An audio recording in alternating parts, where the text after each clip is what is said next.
2024 সালের এইচএসসি পরীক্ষার্থীদের যারা অটো পাস চাচ্ছে তাদের জন্য দারুণ সুখবর। তো তোমাদের অটো পাসটা মনে হয় এবারে নিশ্চিতই হয়ে গেল।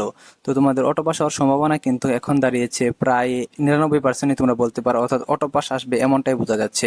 কিসের জন্য? কারণ দেখা গেছে যে তোমাদের পরীক্ষাগুলা যেগুলো অনুষ্ঠিত হয়েছে সেই পরীক্ষার উত্তরপত্রগুলা থানায় রাখা হয়েছিল, সেগুলা কিন্তু আগুনে পুড়ে ছাই হয়ে গেছে।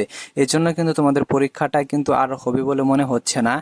যদিও এটি আজকে নিউজ মাধ্যমে প্রকাশিত হয়েছে, এই নিউজটি তোমাদের বিস্তারিত পড়ে শোনাবো। পাশাপাশি তোমাদের যে অটো পাস হবে কি হবে না এটা নিয়ে একটা দ্বিধাদ্বন্দ্ব ছিল। তো এখন তোমরা মোটামুটি শিওরই হতে পারো যে তোমাদের পরীক্ষাটা এবার ক্যান্সেল হয়ে যাবে, কারণ যেহেতু তোমাদের অনেকগুলো সময় চলে গেছে, অর্থাৎ অনেক সময় তোমাদের চলে গেছে। ইতিমধ্যে কিন্তু দেখা গেছে যে তোমাদের এইচএসসি পরীক্ষাটা শেষ হয়ে যেত, কিন্তু তোমাদের পরীক্ষাটা কিন্তু স্থগিত হওয়ার কারণে কিন্তু এখন পর্যন্ত পুনরায় শুরুই হয়নি। আবার পূর্বে যে পরীক্ষাগুলো হয়েছে সেই পরীক্ষাগুলোর খাতা পড়ে গেছে, সেহেতু তোমাদের পরীক্ষাটা কিন্তু অনেক পিছিয়ে যাবে। যদি নেওয়া হয় তাহলে কিন্তু দেখা যাবে যে অনেক পিছিয়ে যাবে। এতে তোমাদের ইউনিভার্সিটি অ্যাডমিশনে কিন্তু বিরাট একটা সমস্যার সৃষ্টি হবে, অর্থাৎ তোমরা পূর্ণাঙ্গ প্রস্তুতি নিতে পারবা না। আবার যদি পিছিয়ে দেওয়া হয় তাহলে দেখা যাবে যে ইয়ার গ্যাপ পড়ে যাবে, সেক্ষেত্রে কিন্তু শিক্ষা বোর্ড বা শিক্ষা মন্ত্রণালয় বিবেচনা করে তোমাদের অটো পাস দিতে পারে বা দেওয়ার সম্ভাবনাটা অনেক অনেক বেশি। কাজেই আজকে যে তোমাদের যে নিউজটি সেটি হচ্ছে যে থানায় যে উত্তরপত্রগুলো পড়ে ছাই হয়ে গেছে সেটি তোমাদের বিস্তারিত পড়ে শোনাবো যে কিভাবে আসলে খাতাগুলো পড়ে ছাই হয়ে গেল।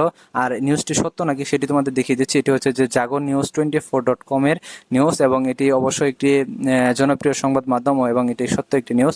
তো এটা আমরা বিস্তারিত পড়ে শোনাচ্ছি। থানায় রাখা প্রশ্ন উত্তরপত্র পড়ে ছাই, এইচএসসি ঘিরে মহাসংকট, এটি হচ্ছে হেডলাইন নিউজের। তো আমরা বিস্তারিত পড়ে শোনাচ্ছি।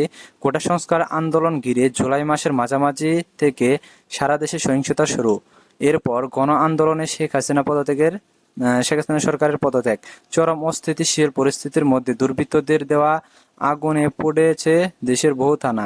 এইসব থানার সংরক্ষিত কক্ষে রাখা এইচএসসি ও সমমান পরীক্ষার প্রশ্ন এবং লিখিত উত্তরপত্র হয়েছে বশীভূত। এতে বড় ক্ষতির মুখে পড়েছে এইচএসসি পরীক্ষার্থীরা। শিক্ষা বোর্ডগুলো বলেছে থানার মালখানায় রাখা প্রশ্নপত্র ও উত্তরপত্র ব্যাপক ক্ষয়ক্ষতি হয়েছে।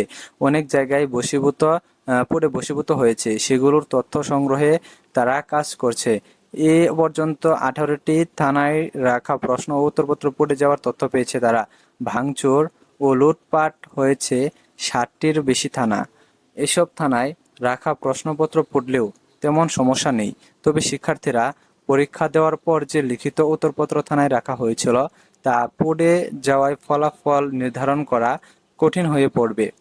ঢাকা বোর্ড সূত্র জানায়, গত 30 জুন এইচএসসি পরীক্ষা শুরুর পর রুটিন মেনে মোট 8টি পরীক্ষা অনুষ্ঠিত হয়েছে। 9টি সাধারণ শিক্ষা বোর্ড, 15টি বিষয়ের পরীক্ষা অনুষ্ঠিত হয়েছে। তো এগুলো পরীক্ষা অনুষ্ঠিত হয়েছে। তো এখন আমরা দেখছি যে এটা কিভাবে পড়ে গেছে। তো দেখো এখানে আরো বলা হয়েছে যে এদিকে 6 আগস্ট ট্রেজারি বা থানায় এইচএসসি সমান পরীক্ষার প্রশ্নপত্র উত্তরপত্র বিবরণ ক্ষয় করেছে সেই তথ্য পাঠাতে নির্দেশনা দেওয়া হয়েছে আন্তঃশিক্ষা বোর্ড সমন্বয় কমিটি। তো এখন 9টি যে বোর্ড রয়েছে সকল বোর্ডের চেয়ারম্যানকে কিন্তু দেখা গেছে যে এই নির্দেশনা দেওয়া হয়েছে। তো এখন দেখো চিঠি দেওয়ার পর দিন থেকে আন্তঃশিক্ষা বোর্ডের দায়িত্বপ্রাপ্ত কর্মকর্তাদের কাছে তথ্য আসা শুরু করে। বুধবার 7 আগস্ট 4টি বোর্ড থেকে 18টি থানায় থাকা উত্তরপত্র ক্ষতি হয়েছে বলে প্রাথমিকভাবে তথ্য পাওয়া গেছে। ঢাকা বোর্ডের পরীক্ষা নিয়ন্ত্রক দপ্তরের সংশ্লিষ্ট দুজন কর্মকর্তা জাগো নিউজকে এ তথ্য নিশ্চিত করেছেন। অর্থাৎ তোমাদের যে 18টি থানা রয়েছে 18টি থানার কিন্তু যে প্রশ্নের উত্তরপত্রগুলো ছিল সেগুলো কিন্তু ক্ষতিগ্রস্ত হয়েছে। দেখো এখানে আরেকটু বলা হয়েছে যে 14 ও 16 জুলাই অনুষ্ঠিত 7টি বিষয়ের উত্তরপত্র সহ কেন্দ্রের অধীনস্থ থানার মালখানায় সংরক্ষিত ছিল। সহিংসতা বেড়ে যাওয়ায় দ্বিতীয় কিস্তিতে উত্তরপত্র বোর্ডে না পাঠানোর নির্দেশনা দেওয়া হয়। এতে থানার মালখানায় এইসব বিষয়ের উত্তরপত্র আটকা পড়ে। আর এর কারণে কিন্তু দেখা গেছে যে তোমাদের এই প্রশ্নের উত্তরপত্রগুলো কিন্তু পুড়ে কিন্তু ছাই হয়ে গেছে, যার কারণে তোমাদের এইচএসসি পরীক্ষাটা এবার মনে হচ্ছে যে আর অনুষ্ঠিত হবে না। তো তোমাদের অটো পাস আসার সম্ভাবনা অনেক বেশি। তোমরা কে কে অটো পাস চাও অবশ্যই তোমরা কমেন্ট বক্সে জানাবা। তো তোমাদের নতুন কোনো নিউজ, নতুন কোনো আপডেট আসার সাথে সাথে কিন্তু তোমাদের অবশ্যই জানিয়ে দেবো। তো আমাদের চ্যানেলটি যারা এখনো সাবস্ক্রাইব করো নাই, তোমাদের এসএসসি পরীক্ষার সকল আপডেট পেতে আমাদের চ্যানেলটি সাবস্ক্রাইব করে রাখো এবং আমাদের পরিবারের সাথে যুক্ত হয়ে যাও।